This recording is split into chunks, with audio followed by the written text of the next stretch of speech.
The insane true story of Frank Scalice, Don Cheech. Have you ever wondered about the shadowy world of infamous mobsters? Buckle up for an incredible ride as we unearth the story of Frank Scalice, also known as Don Cheech. From his humble beginnings in Palermo, Italy, to his rise as the ruler of a famous criminal family in New York City, this thrilling drama has it all. Power struggles, stunning assassinations, and strange disappearances. So join us as we investigate Frank Scalice's insane true tale, where truth is crazier than fiction. Scalice, whose birth name was Francesco Scalisi, was a prominent figure in the world of organized crime in the early 20th century. Born on September 23, 1893, he became widely recognized by his aliases Don CICCIO. Scalice was of Italian descent and, throughout his criminal career, operated extensively in New York City. During the early 1930s, Scalice rose to power and took the reins of the future Gambino crime family. His leadership spanned from 1930 to 1931,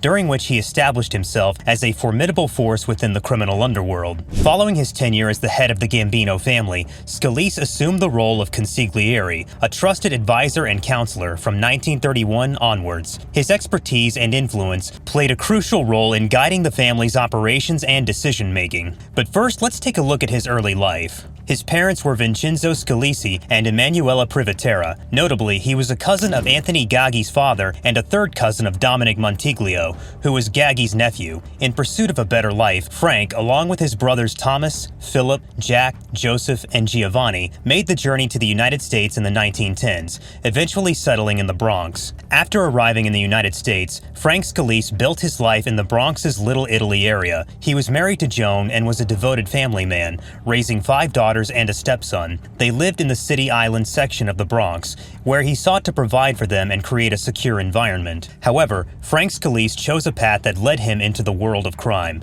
He became associated with the Brooklyn-based gang of Salvatore D'Aquila, where he quickly proved himself and climbed the ranks. Eventually, he attained the position of capo within the organization, demonstrating his leadership and prowess in criminal activities. A pivotal event occurred on October 10, 1928, when Salvatore D'Aquila was assassinated. This marked a significant shift in power within the New York criminal landscape, as Joe Messeria's Manhattan-based gang gained control and influence. Following D'Aquila's death, Manfredi Mineo, the successor to D'Aquila, forged an alliance with Messeria, but this led to tensions and conflicts with Frank Scalice. As the power dynamics played out, Scalice found himself at odds with Manfredi Mineo due to the alliance between Mineo and Messeria. These clashes highlighted the complex and often volatile relationships between different criminal factions, vying for control of the New York City underworld during that period. Frank Scalice's career in the world of organized crime took a significant turn when, on November 5, 1930, the existing boss of his crime family, Manfredi Mineo, and his underboss, Stefano Steve Ferrigno, were assassinated by Castellamarese Sicilians under the leadership of Salvatore Maranzano. In the aftermath of this violent event, Scalice assumed the position of the new boss of the family. He pledged his loyalty and support to Salvatore Maranzano during the ongoing Castellamarese War,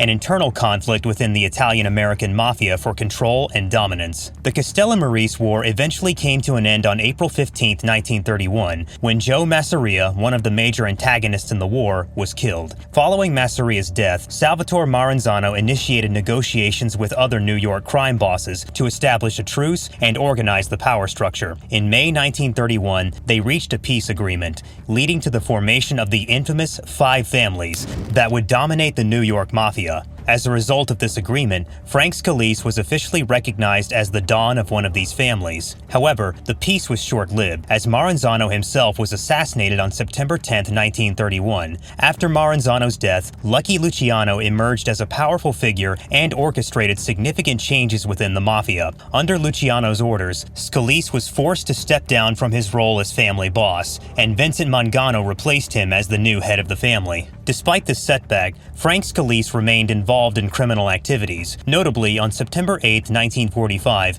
he played a key role in assisting mobster Bugsy Siegel in the opening of the Flamingo Hotel and Casino in Las Vegas. His involvement in the casino business allowed him to continue his criminal endeavors and expand his influence beyond the traditional New York City territory. Frank Scalice's story illustrates the tumultuous nature of the mafia's power struggles during that era, and his ability to adapt and remain active in the criminal world, even after facing significant challenges and and leadership changes within his own family. During Vincent Mangano's leadership, tensions arose within the family due to his resentment towards Albert Anastasia's close relationships with influential figures like Lucky Luciano and Frank Costello. Mangano felt slighted and angered that Anastasia had engaged in partnerships without seeking his permission, leading to bitter disputes between them. Tragically, on April 19, 1951, Vincent Mangano's brother, Philip Mangano, was discovered dead near Sheepshead Bay, Brooklyn. This incident raised suspicion and created uncertainty within the family. Shortly after, Vincent Mangano himself mysteriously disappeared and was never found.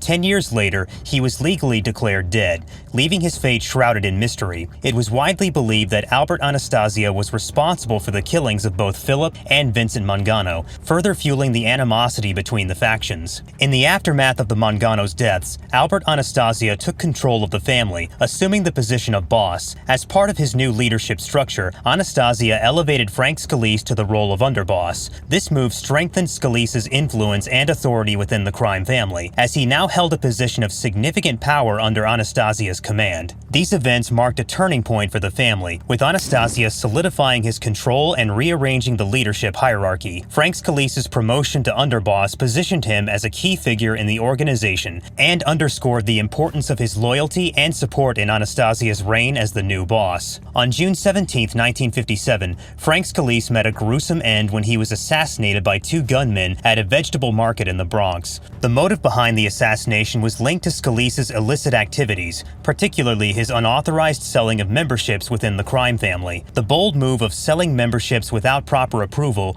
was seen as a direct challenge to the established order, making him a target for elimination. Following his death, a funeral was held at the Scalice Funeral Home in the Bronx. The event drew the attention of law enforcement, with both police and federal agents present. The Bronx District Attorney also took action by subpoenaing all the visitor records to investigate potential connections between Scalice's associates and his criminal activities. He was laid to rest at Woodlawn Cemetery in the Bronx. After Scalice's demise, Carlo Gambino assumed the position of underboss under Albert Anastasia's leadership. The power dynamics within the family underwent significant changes as new leaders emerged and solidified their positions. The aftermath of Scalice's death was marred by further violence within his family. On September 7th of the same year, his brother Joseph was murdered, and his disappearance was reported on September 10th. According to Joseph Valachi, a notorious mobster turned informant, Joseph was killed by James Squilanti due to his threats of avenging Frank's murder. This second act of violence was also believed to be ordered by Albert Anastasia. Another one of Scalice's brothers, Giovanni, who had been held as a witness in the investigation into Frank's murder, was discharged on April 27, 1959. Following his release, Giovanni departed for Paris, presumably seeking safety or distance from the ongoing criminal conflicts. Thanks for watching. If you like this story as much as we did, please like it and subscribe to our channel for more riveting tales from history's dark side. Stay tuned until next time.